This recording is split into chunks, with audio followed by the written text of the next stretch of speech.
ప్రభుత్వ పాఠశాలల్లో స్మార్ట్ కిచెన్ల విధానంపై కొందరు రాజకీయ స్వార్థంతో దుష్ప్రచారం చేస్తున్నారని ప్రభుత్వం స్పష్టం చేసింది. ఇది ప్రజలను తప్పుదోవ పట్టించే కుట్ర అని మండిపడింది.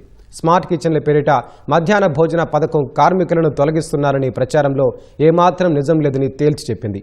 ఎక్కడా ఏ ఒక్కరిని తొలగించలేదని మంత్రి లోకేష్ స్పష్టం చేశారు. దశాబ్దాలుగా సేవలందిస్తున్న 85,000 మంది వంట కార్మికులను పూర్తిగా ఆదరిస్తున్నట్లు చెప్పారు. వారి పొట్టగొట్టే ఆలోచన ప్రభుత్వానికి లేదన్నారు. మధ్యాహ్న భోజన కార్మికుల గౌరవ వేతనాలు ఏప్రిల్ వరకు చెల్లించామని వెల్లడించారు.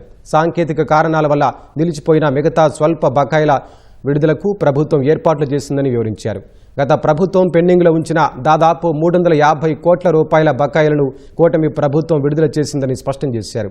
ఆయాలు, నైట్ వాచ్మెన్ వేతనాలతో పాటు విద్యార్థులకు అందించే గుడ్లు, చిక్కీలు, శానిటరీ నాప్కిన్ల వెండర్లకు సుదీర్ఘకాలంగా చెల్లించాల్సిన బకాయిలు ఉన్నాయని ప్రభుత్వం వివరించింది.